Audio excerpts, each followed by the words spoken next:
Good. Great. We're doing it. Hooray! We're back after a short hiatus. We're back on what has been called game scrapbooking with Ben and Joe, with Joe and Ben. Joe and Ben. How we got to the end of Final Fantasy Mystic Quest last time.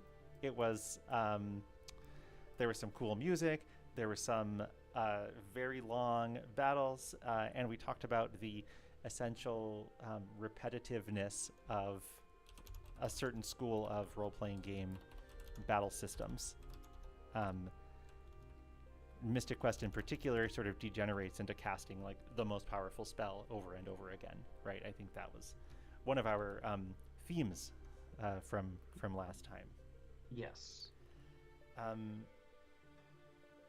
The next game we're going to be looking at is another game which is not difficult in the sense of requiring very narrow ranges of strategy in order to win. It does have a few. It's somewhat complex, I guess, or opaque sometimes. But I think you see some like sort of level checks or skill checks at different times in the game's main story. But overall, I think Final Fantasy Tactics is an interesting game because besides the aesthetic qualities it has, you can approach its challenges from a variety of different angles, take on a variety of self-imposed restrictions, and it offers a really rich design space to explore and play around with. That's my feeling about it. What's your vibe, Ben? Yeah. So I first of all, Joe, what a beautiful way of introducing the game and your relationship with it. My relationship with this game, I've played. I think I've played this game through to completion only a single time, but I've certainly picked it up and put it back down again many times throughout my life. I love it a lot, and specifically thinking about it with regards to difficulty, I like. I guess I'm inclined to agree with you. And maybe we'll get more into this, later on, but there's one specific moment. There's a fight in the slums early on that I remember gave me a very, very difficult time when I first played through it, and it was because at that point I did not realize that you could change classes. Like, I was coming into this game assuming new people would join your party of different classes, which of course is typically speaking how every other Final Fantasy game works. Like, every individual character, part of their personality is expressed through their class and their abilities. I had previously played Shining Force, which was a tactics game on the Sega Genesis, and that has like a very large roster of people that you can get to join your party. That or each individual person is like, I'm an archer, I'm a wizard, I'm a whatever, and so it's like you get that. So I was just assuming that was going to be the same premise here, and because of that, I was getting my head handed to me because the game was assuming that I had, an army full of archers and black mages and white mages and knights, and I had not, but squires and chemists, which made it really hard to progress. And then, which kind of ties into what you were saying about it being like opaque at times. And this is definitely the kind of game where like it has a tutorial mode, and if somebody doesn't do it, they're in peril, right? Like, it has these little canned scenarios or demonstrations that show how things like unit facing work, or like jobs, right?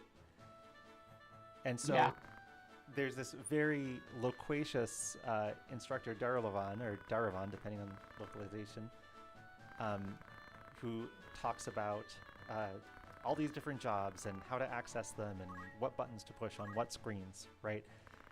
And this kind of design, where there's like an in-game manual, is it's not fashionable right now. I'll tell you. I'll tell you that. I think only Civilization and maybe Kerbal Space Program, I think, have these like in-game manuals. I guess sometimes games will have reference cards, like Mario Odyssey has like a action list that shows you like the different moves you can do and stuff. But it's not like this, where it's yeah, the equivalent and of with, a YouTube video, right? With Civilization, it's in game, but it's also in context, right? Like this is what that tutorial that you're looking at right now is before you've actually done any playing. Yes, and you Civilization, it's like, oh, you can unlock a new technology in the technology tree. Your science advisor is going to recommend that you pick this specific one, and the reason why is because of these 5 things that are. And you can like jump to the entry in the Civilopedia about this thing. Yes. Yeah. Yep. But also, Joe, thank you for calling out 8th grade Ben for clearly not going through the tutorials. Well, it's the kind of thing where like the and information's so all there, but it's there at a time when Ben would have been intimidated. It's completely useless in this setting, right? Because you have to already know what you don't know in order to learn it, right? Or you just go through them every single one, and then it's like you start the game and you're like, okay, all right, I remember like AT order or like effect range. Like now I know, like I can think back to the tutorial. But it's anathema, right, to like modern design sensibilities. I think an atypical person in several ways. One of the ways in which I think unusual is that I'm the person who like opens the game box and reads the instructions. So I actually am quite bummed out that these are no longer packaged in the way that they were before, right? You don't get the little like booklet that says the story of the game and like what the buttons do and the different screens that you might encounter and maybe like a little walkthrough of the first 20 minutes of the game or whatever it is, right? No. I mean, I guess this was quite some time ago now, but maybe around a decade ago, I was helping my family clean their home, and we found a lot of old instruction manuals from like NES era games, and they were works of art. Like there's all those things. Yeah. There's like concept art drawings. You get like hand sketches.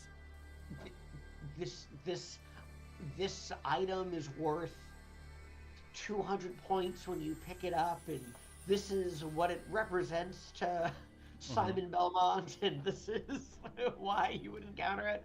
Yeah, it gives a lot more, texture to like I whipped a lantern and ate the burger that came out of it, right? Yeah.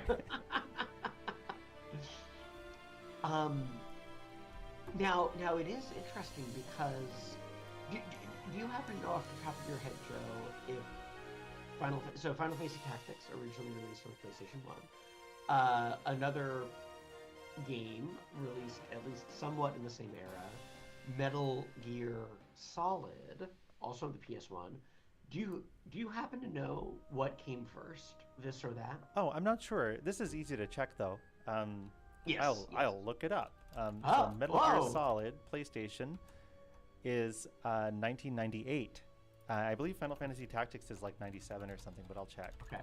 On the title screen, it said both 97 and 98. I see. So yeah, Tactics comes out in 97, and I think the North America release was 98. Okay.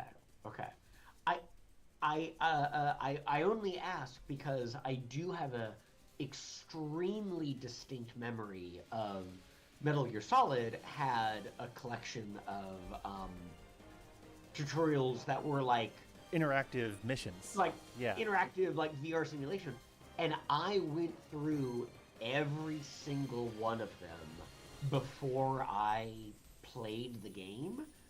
And when I played the game, I felt unstoppable. Like I felt that Yes. all of that training had paid off, and I just knew exactly what to do in every situation. And it was a tremendous feeling. It felt so great, and I'm curious, and no, I suppose only I can know the answer to this. I wonder why I systematically went through every single one of those Metal Gear Solid tutorials, Well, and I had you played like a lot of Metal Gear, like the NES no, Metal Gear? that was my first. That So was my maybe like you felt going into Final Fantasy Tactics like, oh, I know Final Fantasy, I know tactical role playing games, like I got this. I Whereas with Metal Gear Solid, it's more I went in with a novice's mindset, yes, maybe but with tactics, the the hubris of supposed expertise blinded me. it happens all the time to me. I have it in spades. So so yeah, Final Fantasy Tactics. There's so much to talk about with this game. So the character designer is Akihiko Yoshida, who ends up doing character designs for Final Fantasy 12, for several of these other Ivalice games, including the online games, right? I haven't really played Final Fantasy, what is it? Was 11 the first online one? 11 was the first MMO, And then yeah. no, 14 is the other 14 online one. Yeah. Yep. I don't have much experience with these, but I do recall, or at least I seem to remember that the character designs are Yoshida's style with sort of the flat faces and the elided nose, and the it's different from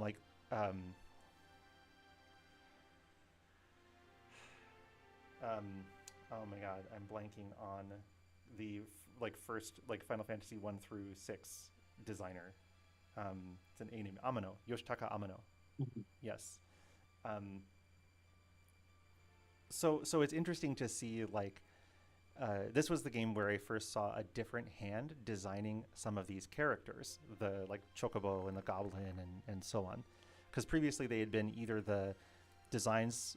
It was from the same concept art, like the designs that were used in Final Fantasy 1 through 6, or the Saga games, right? Like that we talked about with Final Fantasy Adventure and Final Fantasy Mystic Yes. Quest. Yes. Yeah. Yes. So this seemed to me at the time like a kind of parallel universe Final Fantasy, right? Where it's like all the same kind of names and spell names and stuff, but the realization was different. Yeah. I mean, I think that's I think that's really impressive that as a young man you were able to tell the difference in that way. Certainly I could tell that the mechanics were fundamentally different from the more traditional turn-based combat games of the other entries. But I guess uh both an astute but perhaps simple observation was oh wow, even though every Final Fantasy game is united thematically, uh, everyone has a slightly different combat system. Certainly, everyone has a different magic system, the way that you learn spells or abilities, and uh,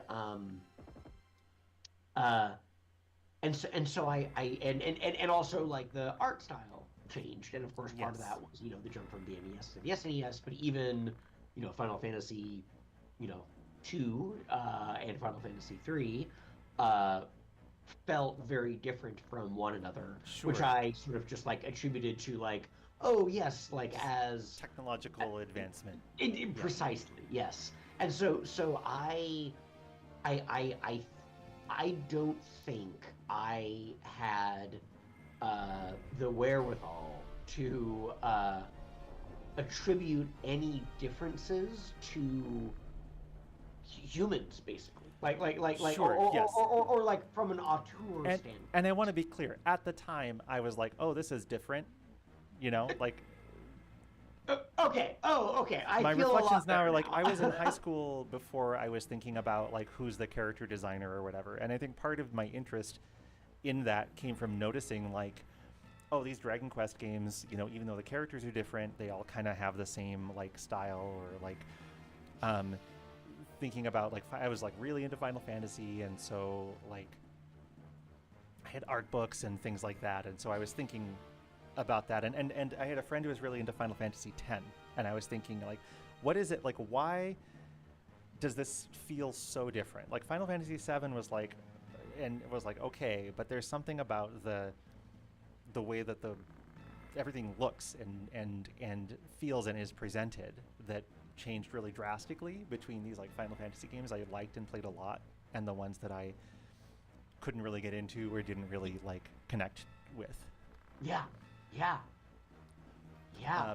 And so that's when I started thinking about, and the internet was available at that time, and I was able to like see concept art and look at art books online and that kind of thing. I remember thinking, being, teenagers or young people can harbor indignation at a variety of things, and Oh, so it's one of their greatest skills. one of One of my their greatest talents. like hobby horses at the time was like, why why do these characters need so many zippers and belts Uh-huh. and like Yep. Yep. this is a far cry from the uh, like ethereal illustrations of Amino or whatever, where it's like a watercolor painting come to life or whatever. I don't know. Yes. Kids Yes. adopt strong opinions. Um, People adopt strong opinions, I guess. I want to bring the attention to the game for a minute. This like night sword thing, this like blood red spike lifting out of the ground and impaling an enemy, like these kinds of big deal spell effects on this named character with a custom sprite, Gafgarian, are so evocative, right? It's like such a foreshadowing almost, or like you don't get to control this guy right now, or this lady Agrias, right? But they're gonna be super powered and be able to do incredible, like, awesome things while you're like throwing rocks, right? Yeah. Yeah. The gap is quite profound. This game's little like tutorial. Oh, you broke my helmet. This game's little tutorial segment where you only control one character is also quite interesting, right? Yeah. Like it Yeah, doesn't yeah. throw you right into the military academy battle in Garland, right? You're here in this. The stakes are high. Like it's possible to. I don't know if it's possible to lose, but it's definitely possible to do poorly. It's a Yeah. real fight, but you only have to think about like one character instead of 5. And you get to sort of watch, your older brother play. You get to like see like, okay, Yeah. like I had to move and I had to act. Oh, and here are 10 other, 5 enemy, 5 friendly people that are all like moving and acting. Like even if it's not drawing like a lot of attention to it, like the general rhythm of They're like making what a decisions and you're turn seeing like is. what's the AI act like? How does this work? Yeah, totally. I also wanted to draw attention to these things. So Rad here is about to cast a spell, fire. In the remakes of this game, they remove these little like, I don't know, anime style like Yeah, shouting yeah, out the yeah, name yeah. of the move Uh-huh. you're about Uh-huh. to use thing. And it's such a tragedy because these were so, again, like very, it changes up the pacing a bit, right? It's like, oh, Yeah. something big is about to happen. Somebody's Yeah. like saying something special. We get the cool effect. It does like basically no damage because he's a squire and has very low magic power. But I think like the kind of cartoon drama of it is enhanced. Yeah. No, Um, I had forgotten about about announcing your text, and that just happens randomly, right? there's a Like it's random chance, yeah. So now Agrius is doing it, right? And what's this is there's so much to talk about with this game. So you'll notice she's saying like steady sword, but the yes, actual name of the ability is stasis sword, right? So there's yeah, some gap in the localization. Maybe different people did it, or maybe it was done at different times and they didn't like think to go back to correct it. yeah, Because when you're doing localization on a game, you basically have a big spreadsheet. And it's hard to know like the context of those. It's like being a voice actor, right? And you y- only get a list of lines and no script. yep, yep. Um, I, so it's a very difficult job, and you see inconsistencies like this pop up all over the place.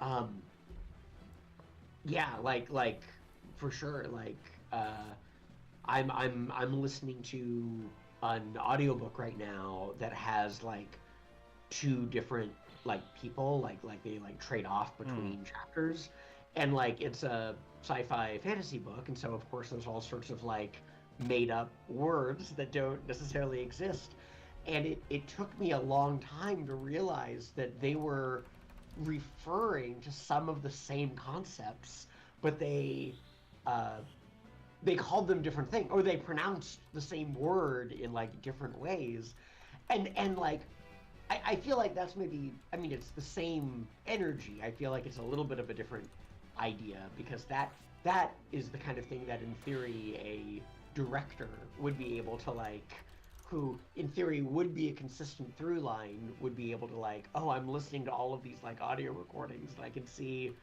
that you're not quite doing it right, or you're not doing it consistently, and we need to like make a consistent choice. Um, but uh, but yeah, no, for sure. Like in this, there'd be the spreadsheet of like all of the spell names, and you'd see stasis sword, and maybe at some point they change it to steady sword, and then there's the line of dialogue about like what gets said, and if you change it in one place, it could be really easy to forget to change in the other. That's really cool. And Joe, you are a bit of a bit of a what's the word? D- dilettante, a connoisseur. You are. I've always been impressed by your familiarity with like adaptations and translations. There's a website that you like, right? Yeah, Legends I of Look. liked Legends of Localization is a really interesting article series from Clyde Mandelin, who's goes by Tomato, who did the fan localizations of Mother 3, for example, and Mm. has been like active in that community. I think there are many localizers doing the Lord's work, bringing games to different places. But the transparency that he brings is very interesting.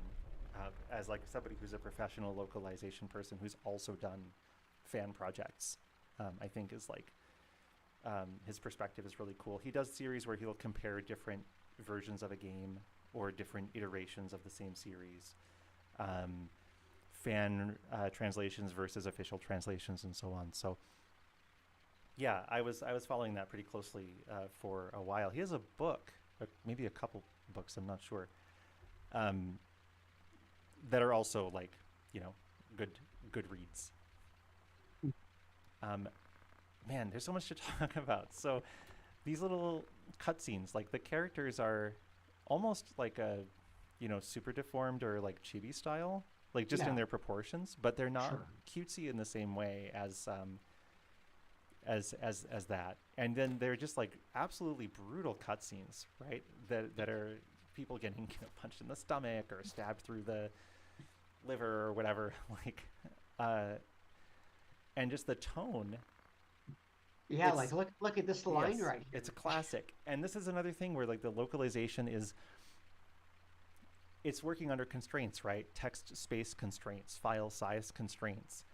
Um, when those constraints were removed, you got the PSP remake, which is much more flowery and sort of Shakespearean inspired. Um, but there's something like very mm, direct and curt Yeah, about the way a lot of these lines are delivered in the original version that makes them very memorable. And in part because they're kind of awkward, a right? little bit. Yeah, Yeah, yeah, yeah, like yeah. don't Like, blame me, blame yourself or God is like yeah. not really something a person would say It, in it would. English. And this also ties in a little bit with like a transition between games that are now like fully voice acted, where before Hmm. there was text. Like sometimes some of the dialogue does feel maybe wooden isn't the right word, maybe stilted isn't the right word, but like a human or like a standard, but you don't It's not notice it. idiomatic. What's Yeah, that? it's not idiomatic for English, Hmm. right? Hmm. It seems like a Hmm. translation, like a direct, Yes. like a literal, overly literal, maybe. Yeah. Yeah. Oh yeah, this is another famous thing about this game. Look in this like little this like text crawl. Yeah, Money. and so there's so much like kind of folk history of this line. Like maybe when you're writing text in this system, you can like put in delays or whatever, Yeah. and it's like, well, one explanation is they forgot to remove the delays or they put the delays on the wrong places or they had like the Mhm. wrong units. Another explanation is like the localizers felt like they weren't being paid enough and so they like made little money be Oh, an emphasized line in the thing. And like you can't know, but it's interesting to have these like that there are these different stories. Little money. Um, I mean that's incredible. I just assumed that it was like using the affordances of the system to create emphasis. Like they wanted you to know that they were these very poor. people are very poor, and so they're using using this delay to draw attention to that. But no, I love those other interpretations that did never even heard Did you ever before. play Ogre Battle on the Um, Super Nintendo? March the Black Queen. no, no, I only played Ogre Battle Oh, a 64. citizen, a person of lordly caliber, Person of right? lordly caliber, yes. I have not played Uh, that one. uh, what's that? I have not played that one. I've only played the SNES version. I feel like my understanding is that Ogre Battle is mostly like a tactical role-playing game, but I don't feel like that's what Person of Lordly Caliber was. Like I Oh was, no, Ogre Battle is not. You're thinking of Tactics Ogre. oh, okay, Tactics okay, Ogre, Let Us Cling Together is the subtitle, I believe. okay, okay. So Um, Ogre Battle, okay, well then, Ogre Battle is like there's a big map. It's sort of RTS like in that you can dispatch units to go to different places and they mhm, move like smoothly over the map. mhm. When they encounter an enemy unit, there's like a combat that occurs. But the weird thing about Ogre Battle is that you don't have control over your units during the battle. Okay, You can like ask that an item be used, and you can like use a tarot card or something to make like a one-time effect happen, and you can decide how your troops develop, like what their equipment is or their job classes or whatever, but you don't control them in a like do this action at traditional, this time kind of way. yeah, Yes. explicit. Mhm. I bring it up because Ogre Battle, didn't really do this on the SNES, but Tactics Ogre did a lot. Like so many of the cutscenes, even the very first one in this game in the church, it's just like there's a room full of people talking about like boring stuff, right? Like to set the world. It's like that's the world building, right? It's like very typical for Yasumi Matsuno's designs. And so this is like if Tactics Ogre was a Final Fantasy game, is essentially like the um, genesis of this project, um, which I think accounts for like the tone in part and the sort of large scale of the story, but large because it involves a lot of actors, not large because it's like um, the world's going to explode if you don't like stop the meteor from falling or whatever. Yeah. Um, and I think that was like very novel to me that there was a game that was about, even at the time, I felt it was novel that the like political machinations and like it mattered, who that there were these two competing factions within the same government that were both like vying for control over, like vying for power. Yeah, it's a type of conflict that like you don't see very often, right? It's like, and as also is explored here, it's like no one is necessarily good or evil. Like everyone is just like, Some well, people are okay, evil. fair. But a lot of people have these sort of like mixed allegiances, or rather like allegiances to themselves, and that might lead to conflict with others. But it's not necessarily that like anyone is. Yeah, okay, fine. There are some people that are using whatever zodiac stones to turn into monsters. um, These things they just happen. yeah. um, yeah. Oh, so how's this gonna work? How's There's a virtual memory card that the emulator provides, okay? and I believe that it's packaged in with the save states. But we're gonna find out, I guess. Yeah. Cool. I have my little random squad of recruits here.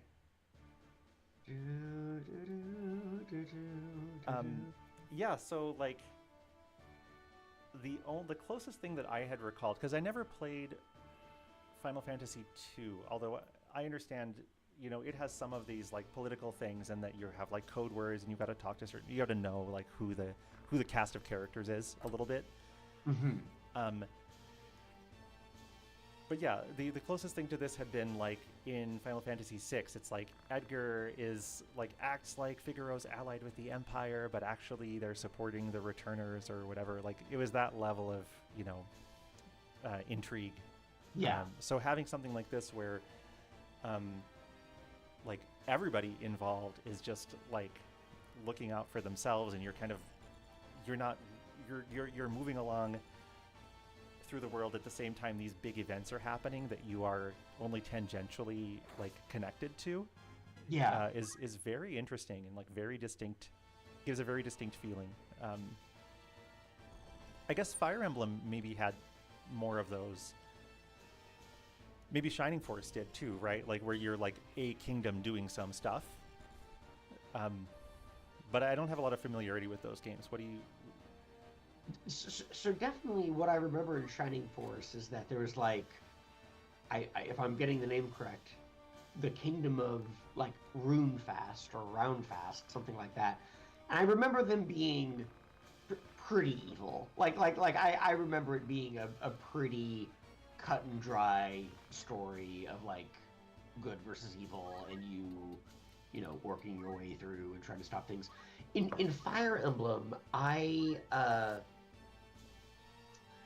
it's like I mean, there's so many different Fire Emblem games, and in a lot of them you play as royalty. So and that's also kind of like part of the appeal of this game, is that not only are you not particularly royalty, but you're also someone who like the history books have forgotten as like part of the conceit. And it's like, oh, well, here's this person who is like on the outskirts that actually was, you know, crucial to fate, you know, or history, like playing out the way that it did. And I feel that like that in Final Fantasy Tactics, like that is something that feels very different than. Oh sure, like you're not like basically the main the prime mover, right? You're not like the main character. Yeah. Yes. Yeah, I'm trying to think, like, you're not really like a chosen one, right? You're not like a magical boy. You're just like, you have a strong sense of justice. You are very privileged at the start, like Rems is a member of a fine family, right? But he's also becomes like a pariah.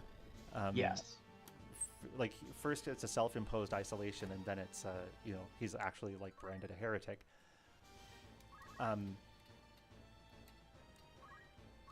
it's not like, I guess there's like a lot of these little differences too, because in other games, you know, you save somebody's town, and then they're like, oh, thank you for saving my town whenever you come by, and they're like, things are great here thanks to you, like you really inspired me. Yeah. You get sort of like you and then you move on. It's like it's a little bit of a like road trip. You but you see the impact you have on the world is easy to see, because like people who were like downtrodden are uplifted, and like things are like better and happier for everybody, right? And you don't get that same like feel good reinforcement. You just have like your team of people and a small number of allies who you encounter from time to time. You know, Oran or whoever, right? Like the people who you bump into at various times through the game. And is this like I mean I suppose it's probably a little bit of both. Are you referring to like how you don't really explore towns in this game? Like a town is just sort of like a menu of like shops and services, and like nobody knows what you're doing. Like you're doing this like hard thing in the world, like in the fiction of the game, it's a hard thing you're doing. Just on your own.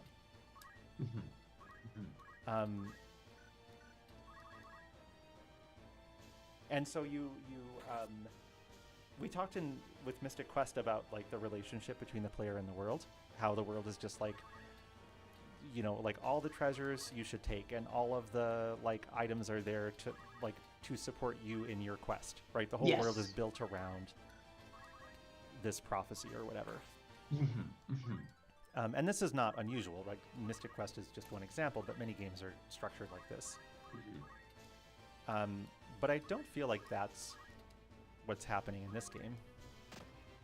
What's cool is that you can knock people off of buildings. Are you? Did you just dash someone off a building?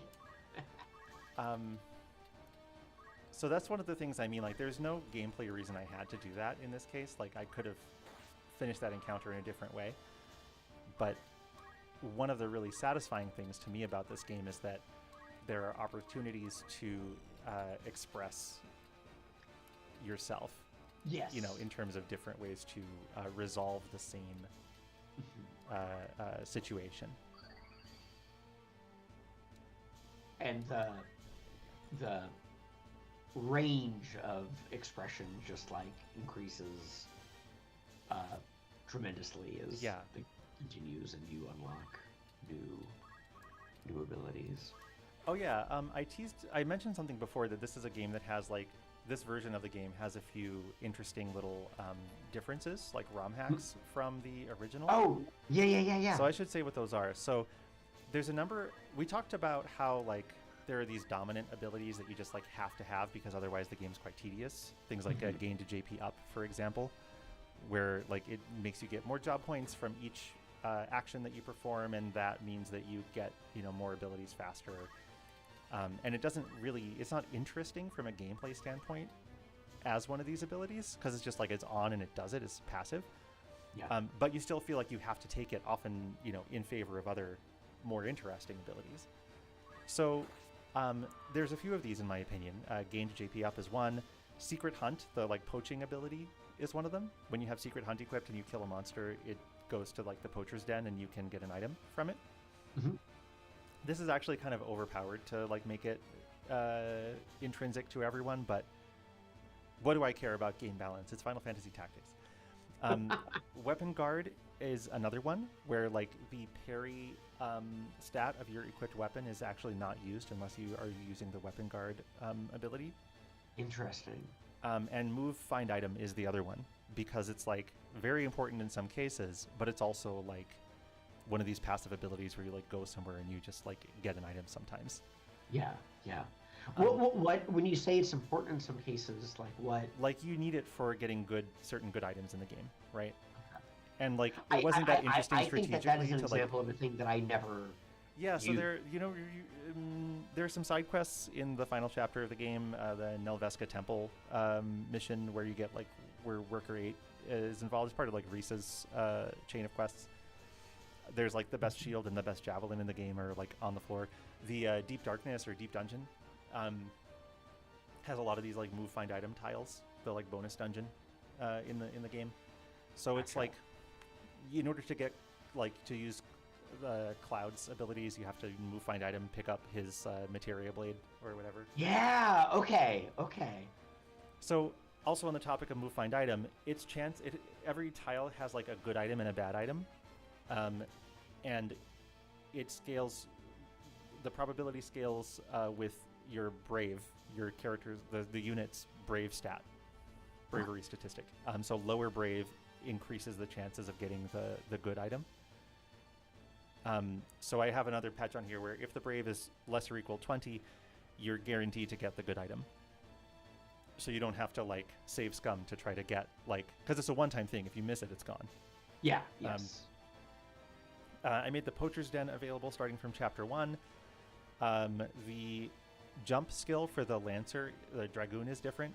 Now instead of it being like you get jump +8, like horizontal +8, and there's no reason to buy +1 or +2 or +3. Now each skill adds another distance unit to the jump. So to jump 8, you would need to buy 8 skills. Got it. Got it. I think I forgot to rebalance the costs of those, so it may be annoying to have a Dragoon, but whatever. Broken or stolen items can be bought back at the first shop, the Poacher's Den. Deep dungeon maps are lit. Characters won't leave for having too low a brave or too high a faith. And equip change, which is also innate to everybody, won't use up the action for the turn. Because before, equip change counts as an action, so it makes it kind of bad. Yes. Yeah. Too bad to use, I think. To blow like your support slot on something that would also use up an action is too much. Anyway, those are the hacks that I added from the excellent set of Final Fantasy Tactics patching tools made available by the FF Hactics community. It's pretty much just like checking boxes. They have some very good tooling for making these ROM hacks. That is very cool, and it's so cool that it just seems to like, I mean, from my perspective, it seems like it just works with Gist. Yes, it does indeed just work. The way we do it in Gist is to create the ROM hack as like a derived critically word. failed. I had a 95% chance to hit. Oh no. And I lost. Uh-oh. So what I do in this game, when you have your starting crew, they're kind of random, and they have random brave and faith values and random names. So it's often I'll, after that first battle, look at my squad and think like, who is going to be what down the line. So, Violet, my chemist here, they have about as high a faith as is possible to start with. I think 70 is the limit. Which is great for a mage because magic scales with faith. So I want to keep Violet, and I'm probably going to lower her brave and make her my find item person. Juliet is low faith and high brave, and I'm pretty happy with that because that's somebody who's less vulnerable to magic. They're less, they can be healed less effectively as well by magic, but I think that's okay. Garnet has high faith and middling brave, very similar to Violet. So if I wanted a second magic user, I might pick Garnet. O'Neill would be a good magic user, but I'm just... one quirk of this game is that male characters have an intrinsic boost to physical attack and female characters have an intrinsic boost to magic attack. It's not a huge difference, but it is a difference. And then Shaker, I just don't like this guy's name, so I'm gonna boot him from my squad. Whoa, so early. Immediately. There's no point in spending time on somebody if you're going to, eject them later, man, right? I feel like I only dismiss people when I absolutely have to. But that's just sort of who I am as a person. Like I'm a pack rat in all things, including squad members. Merry bound of adventurers. Yeah. So I think I'm gonna drop Garnet. I'll keep Juliet and Violet. I'll keep Berkeley. His brave is pretty low, which isn't great for a physical attacker because it means his reaction abilities are less likely to fire. So I might strip and kick out Berkeley as well. So let's get rid of Shaker. Yes, I really mean it. They have these little, like, sad quotes that they say. But I don't care. Goodbye, my fellow recruits, my cohort from the military academy. All right, so now I need to recruit 2 male units.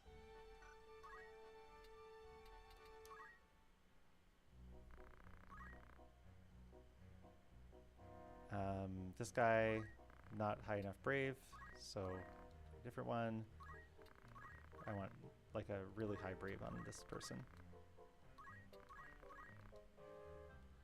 This is okay. This is somebody who'll get like good buffs from friendly magic. They're a little vulnerable to enemy magic, but it's okay. And then I get to, for a name,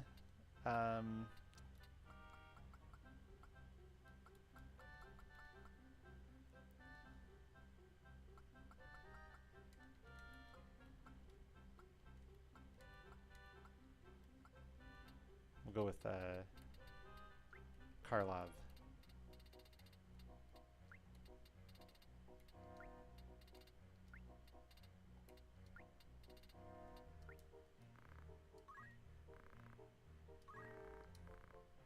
And then I need another male soldier.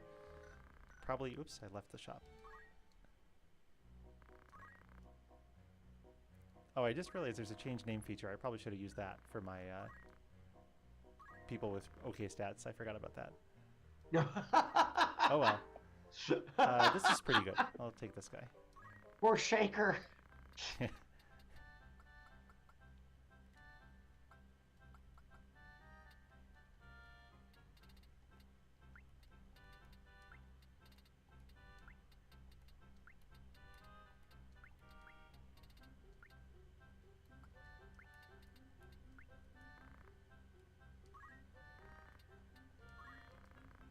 All right. I wonder if the name change thing is something that I added in the ROM hack. I'm not sure, actually. Oh.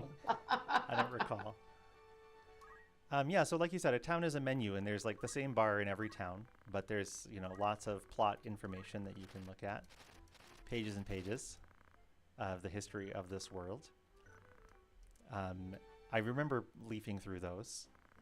Oh, let me equip my guys.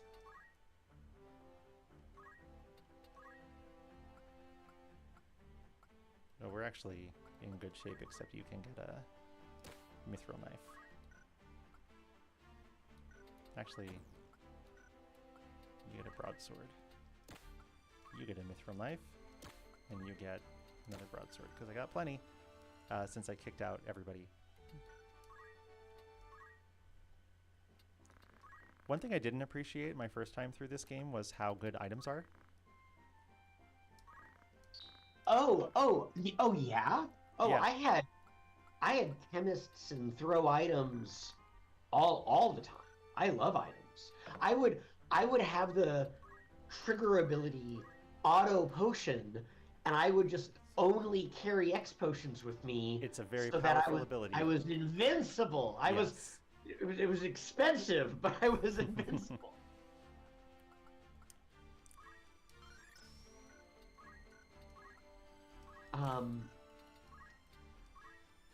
Let's see what I can get here. So we can buy equip change for free. I think it's good to have a character who can revive, so I can actually get Phoenix Down and Potion for Ramza. I think that's what he'll do. There aren't any good Knight or Archer abilities that are cheap enough to get like early on. Maybe Charge 1 is okay, but I'm going to go with item for now. And this, I just want to say, I think that this might have been the thing that like was my undoing as a young man. How you go here, you push, you know, the A button, you push the circle button, you push the circle button, you push the circle button. This is just for viewing your abilities, though. What's that? This is just for viewing your abilities, though. Oh, So and I to have the wisdom now.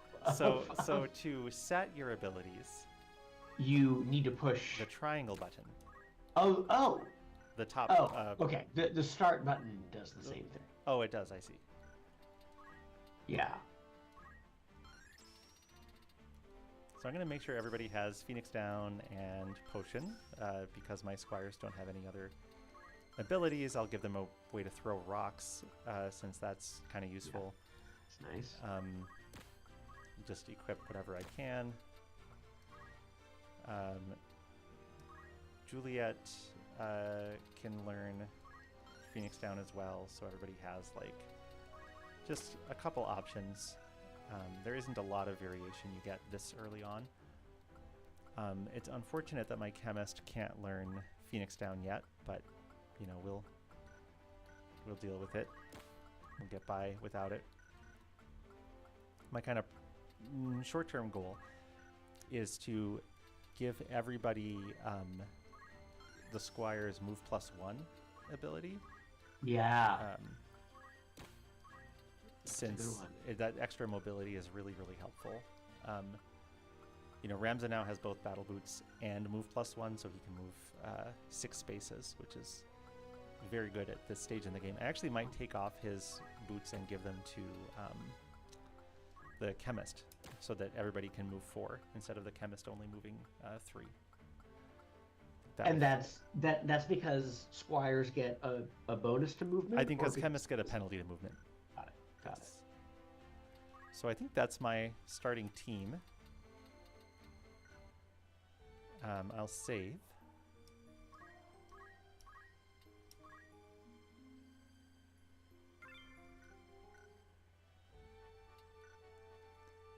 And then we have the kind of Indiana Jones map. Love the Indiana Jones map. With the, you know, constructed language labels and stuff that, you know, if you get used to it, you can sort of read what they're meant to say, but as it is, you cannot. You see this as like a kind of pseudo-Europe, right? Like we've got, you know, something roughly in the shape of like Spain and Portugal, and something roughly in the shape of like Greece, and you know, something roughly in the shape of like kind of northeast part of Africa, right, or like southwest part of the Asian continent. But it's all like loosely inspired, right? Or maybe this is meant to be like the Italy area analog, and we just are only on this side of the sea. It's sure. It's not clear. Are you thinking about a job class change? I'm toying with the idea. I don't think I'm going to do it though. I enjoy having Squires and Chemists for the first few battles, I guess. I guess another thing, like in the early game, is you get jobs often before you get the itemization that makes them like really effective. So like you can buy a rod or a staff in Garyland, which is fine, but you know, mages really start to shine when there's more ways for them to boost their like magic attack.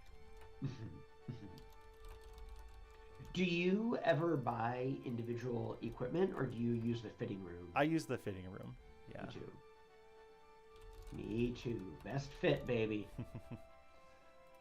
Well, I mean, I'll pick specific fits, but I'll use the fitting room to equip them, so I can see like what combination of things I want. Got it. I see.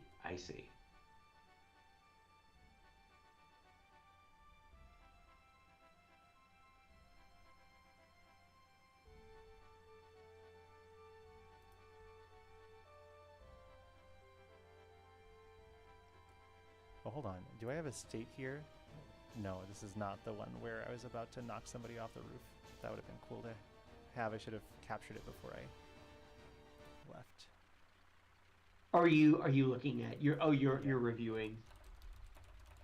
What are you looking at? I'm looking at the some of the automatic states that were saved during the session. Gotcha.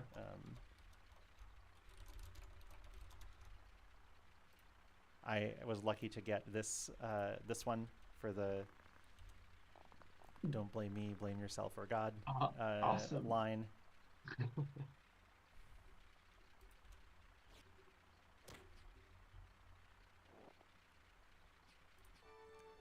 Um, yeah, save states are magical. Like it's such a powerful thing for a scholarship to be able to just jump to a particular moment that happened. Um, Yeah, no, it's pretty. This tool that you've created is pretty remarkable.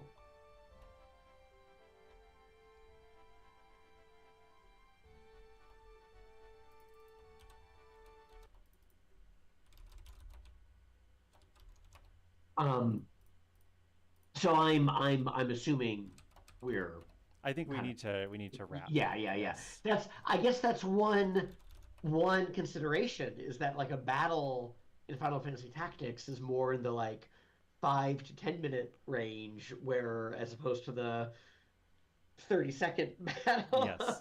of Mystic Quest, if that. Yeah.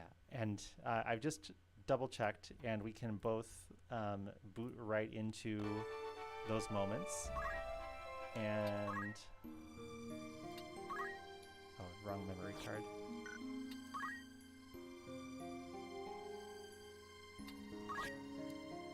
Memory cards do not seem to be saved. So save states Interesting. work. I'm not currently saving memory cards. Okay. So that's important to know, useful to remember, but it won't have a big impact on us. It'll be as if we played the entire game in one sitting.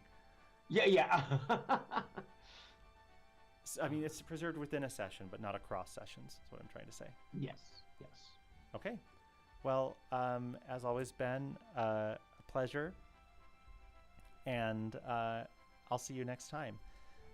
I think it's okay if you wanted to like play on your own and make a little progress. You could let me know if you do. Just because there are there's a number of battles. They're not all like plot significant. There's a number of like gardening moments you might take to like grind up your troops and make them stronger or whatever. But we'll be in touch and see. That sounds good. That was a thing that I'm also. I mean, I'm sure we'll talk about it eventually. But when you were mentioning the difficulty of the game, I would always grind a tremendous amount. Not necessarily with the intention of grinding, but because of the I forgot what they were called, but the little like expeditions that you can send. Oh People, yes. the little like discoveries. Yes. I just I felt compulsive about doing all of those and not wanting to advance the game until everybody was back. So I would just like walk back and forth. Yeah. And like sometimes I would do it between two towns or whatever. But it wasn't always an option. I think I'm not sure, but I think I have a thing where if you click on a random battle spot, you will definitely enter a random battle, and if you click on a town, you will not enter battles on the way to the town. Random battles. Plot battles, of course, will still happen. But I think that was another one of the hacks I enabled, but I can't remember if I did or not. Interesting. So you have you could be more intentional about like am I walking with the intent of walking, or am I walking with the intent of fighting? Like I really want to have a random battle in Mandalia Plains. I'm going to push like Mandalia Plains to make sure that happens. Yeah. That is cool. That's awesome. We'll see. Maybe I lied. Maybe that's actually not in this version. But I think it is. All right.